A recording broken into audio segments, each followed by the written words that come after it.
Okay, well, this is the look of GeoGebra Classic 5. What you'll notice when you bring up the view is you have kind of two halves, two panes. You have an algebra pane and a graphics pane. So I guess on the left, you can kind of think of this as the algebraic representation of any object that you put in on the right. So for example, if I put a point in here, you can see on the left that the coordinates for the point are given as an xy tuple. And if I grab that point and move it around, what I have on the left, of course, changes when what I have on the right is manipulated. So these are linked. Of course, I could choose to make a triangle. Then you get a whole bunch of new stuff. Once you make a triangle, you get points, segments in the triangle itself. Some information here is provided about segments, their lengths, and triangle, the area. And again, all of this is dynamic. So if I grab a point and I move it, I can make the area increase or decrease depending on how far away I am from the one remaining side. And of course, one point changes, so this point that I'm manipulating changes, and that changes some lengths and areas too. One thing you should know is that these are aerial buttons. You can turn things on and off over here in terms of how they view on the right, but of course that doesn't erase them, it just hides them. So for example, if I wanted to, delete the interior of the triangle, I could get rid of that, or just one segment, I could get rid of that. Some things about up here, you get some control over color up here, so you can change color. Let's say if I was wanting to change the color of the triangle to orange or red, I can go like that. You can also, if you organize what's here in different ways, construction order might be one way to organize it, but I almost always like it to be organized by object type. The reason I like that is because then I can click on the object type, say point, and it highlights all points, or I can click on segment, it highlights all segments. So here maybe I want to change my segment color to blue. I can do that pretty quick by formatting them all at once. Yeah, that's a quick overview of the two sides of the environment. You've seen me use some of these tools up here. You should be aware that each tool has a drop-down menu of like tools. So all the point tools are here. There's a point, point on object, attach or detach a point, find the intersection of two objects, construct a midpoint, complex number, extreme and roots I don't use very often, but those are available. For lines, you've got line segments and rays. Also vectors are available in here.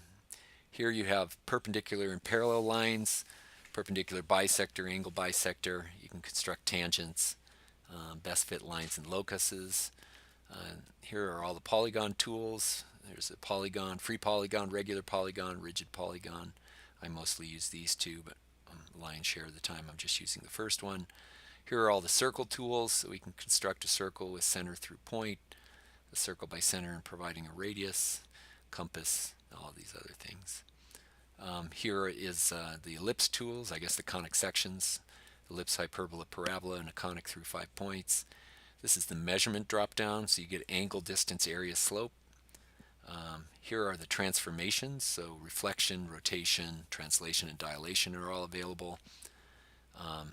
And this is kind of like the bells and whistles, so where you can put text, you can import an image this way, you can put a button that does things or a checkbox that does things. We'll talk about that in another video. And finally, this is sort of the move of the graphics view, zoom in and zoom out. This actual moving thing is kind of neat. You can sort of move axes independently of one another. So for example, I can scale the x-axis independent from the y. And then a few things, you got an undo here. So that's an undo. You have sort of drop downs on both of these windows that give you the ability to sort of globally change things. So for example, if you want to add grids, you can. If you want to add or remove the x and y axis, you can. This returns you to a default view, and then this is point capture style, so you can make it snap to grid or fix to grid. If you fix it to grid, then what happens is when you grab a point, when you grab a point, it only sort of is fixed to the grid. So that's kind of an interesting thing. To change those things, you just have to click on white space, and then you get the chance to snap to grid. Snap to grid behaves as you get close to the XY, I guess, lattice points. It'll snap, but it won't snap unless you're real close. Okay, so that's a little bit about this. Again, anytime you're choosing something, so if you have a point selected, you get some ability up here to edit the point. I can make this an X or an open point, close point, I don't know, triangle symbol. And then here adjust the color. Maybe I wanted to make it red instead, and adjust the opacity here so you can make it solid or not solid. So for example, if I'm in here and want to adjust opacity, I can make this solid or less solid. So the opacity I think only applies to areas. Okay, so that's a quick tour of sort of the different menus in GeoGebra. I'll come back with another video and try to use GeoGebra to do an actual task.